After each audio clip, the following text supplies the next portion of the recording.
Yang di-Pertuan Agong Al-Sultan Abdullah Riayatuddin Al-Mustafa Billah Shah menzahirkan pandangan bahawa Parlimen boleh bersidang semasa tempoh darurat berkuat kuasa pada satu tarikh yang difikirkan sesuai oleh Seri Paduka atas nasihat Perdana Menteri.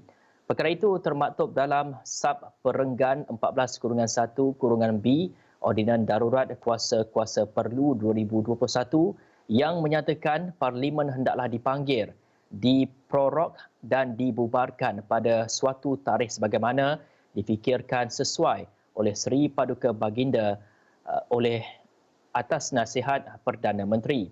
Dan kita juga ingin melihat bagaimana agaknya kita ingin memahami kepada perkara ini, dan bersama kami di talian ketika ini adalah Profesor Dr. Siva Murugan Pandian, merupakan penganalisis politik yang akan bersama-sama dengan kita untuk memahamkan lagi mengenai isu ini. Terima kasih Prof kerana sudi bersama kami di Buletin Awani pada kali ini, Prof.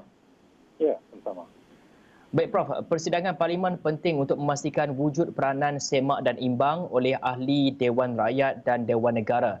Bagaimana kita boleh mendukung titah yang di-Pertuan Agong memulihkan kedudukan Parlimen untuk memainkan peranannya?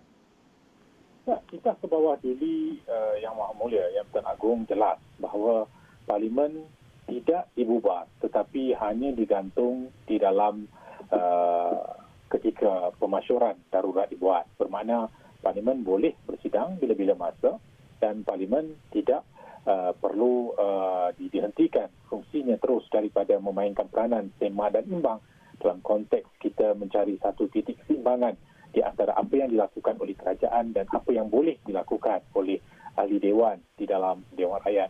Jadi bagi saya, apa yang telah dititahkan oleh Kebawah Duli semalam merupakan satu ungkapan yang amat penting dalam kita mempertahankan pendemokrasian negara kita, apatah lagi kita mengamalkan Parlimen, perlembagaan Parlimen yang menjadi tiang seri utama di dalam konteks demokrasi kita. Dia harus dibenarkan berfungsi untuk membolehkan peranan yang cuba dipamir oleh antara ahli dewan, termasuk baik dalam kerajaan ataupun pembangkang, supaya masing-masing boleh memberikan cadangan ke atas penambahbaikan. Tetapi kita juga harus akur dalam konteks ketika darurat ini, yang harus kita utamakan adalah macam manakah kita mampu untuk menangani isu yang sebenar dan bukannya untuk berpolitik ketika negara sedang berhadapan dengan krisis nasional. Jadi Prof, bagaimana pula dengan outcome daripada mesyuarat jawatan kuasa khas bebas darurat baru-baru ini? Apa yang boleh kita jangka?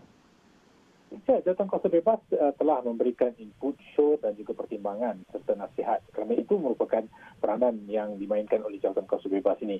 Jawatan kuasa bebas ini merangkumi mereka yang ada kepakaran baik dalam ketenteraan, polis, aktivis dan juga kesihatan. Dan dirasakan bahawa mereka ini mempunyai peranan untuk memastikan bahawa keadilan dan keseksama diberikan dalam soal apa yang sedang dilakukan oleh kerajaan. Dan kedua, menasihati Yang Pertuan Agong sendiri, bilakah darurat boleh dihentikan, tidak perlu menunggu sehingga 1 Ogos jika sekiranya keadaan tambah baik, keadaan yang lebih menentu dan juga stabil, dan waktu yang sama juga boleh memberikan pertimbangan ke atas Parlimen berfungsi seadanya. Jadi jawatan kuasa bebas ini banyak memberikan sokongan ke atas kedudukan semasa, termasuk soal keselamatan, ketenteraman awam dan juga soal kesihatan. Dan saya rasakan dengan adanya vaksin hari ini, mungkin juga akan diberikan pertimbangan ke atas menjayakan program vaksin. Bagaimanakah kita mampu untuk mengekang COVID-19 dan juga soal meningkatkan perubahan dari segi keselesaan dan juga kebajikan masyarakat. Sebagai jawatan kuasa yang menasihati Yang Pertuan Agong, saya percaya jawatan kuasa ini juga memainkan peranan sema dan imbang ke atas apa yang sedang dilakukan oleh kerajaan. Dan bagi Prof sendiri, bagaimana agaknya melihat isu yang menjadi tumpuan menjelang persidangan Parlimen yang akan datang ini? Ya, bagi saya masing-masing harus mempunyai komitmen dan juga tanggungjawab untuk mempertahankan keluhuran Parlimen supaya Dewan itu menjadi tempat untuk kita memberikan penambahbaikan, mungkin intervensi dan juga strategi ketika berhadapan dengan program vaksin dan juga untuk mengekang COVID-19. Barangkali akan ada yang mahu melihat ini usaha untuk membawa semula undi tidak percaya, tetapi kita harus memahami proses dan juga apa yang dibolehkan, apa yang tidak dibolehkan, siapakah yang punya tanggungjawab dalam kedudukan di Parlimen sebagai Ketua Dewan. Perdana Menteri masih lagi mempunyai kuasa, begitu juga Speaker.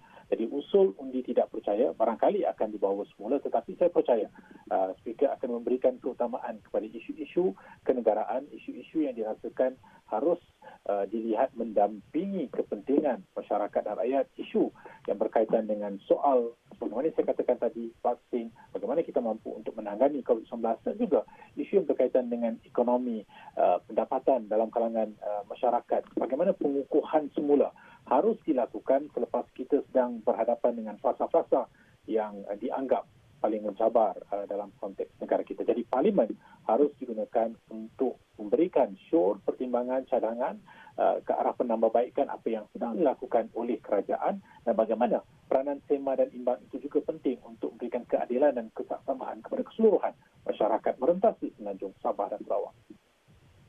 Dan bagi Prof ni, bagaimana Prof melihat ada semboyan telah pun dibunyikan, ada pemimpin-pemimpin politik telah pun mengeluarkan kenyataan persediaan untuk mengadakan pilihan raya dan sebagainya. Ketika kita berdepan dengan pandemik COVID-19 dan juga ada berita baik mengenai vaksin yang telah pun dimulakan program imunisasi, bagaimana Prof melihat kepada perkembangan bila pilihan raya itu boleh dijalankan dan sebagainya?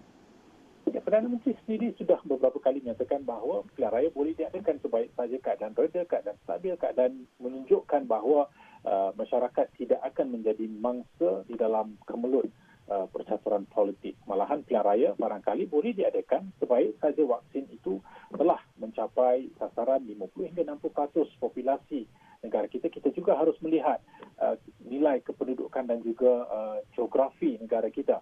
Dan dalam soal ini, bukannya kita mahu sekadar mengadakan pilihan raya, tetapi pilihan raya itu haruslah diadakan dengan mengikut prosedur SOP dan juga beberapa penambahbaikan yang perlu disesuaikan dengan normal baru. Bermakna pilihan raya mahu diadakan itu tidak sama dengan pilihan raya 14, 13, 12, tetapi pilihan raya kali ini barangkali akan ada beberapa keterbatasan, limitasi yang harus kita hormati. Dan jika sekiranya SPR sendiri sudah bersedia dengan SOP itu, sudah bersedia dengan penambahbaikan yang boleh dilakukan berdasarkan kepada pilihan raya kecil, Selim, Tasik Chini dan juga apa yang telah berlaku di negeri Sabah, saya percaya kita mampu untuk melakukannya, tetapi keadaan itu mestilah keadaan yang benar-benar membolehkan negara bersedia secara praktikal, secara rasional dan bukan semata-mata untuk memenuhi tuntutan kedudukan politik. Jadi saya jangkakan barangkali mungkin 6 bulan dari sekarang kita akan melihat kedudukan yang jauh lebih baik sekiranya kesemua vaksin sampai, ia juga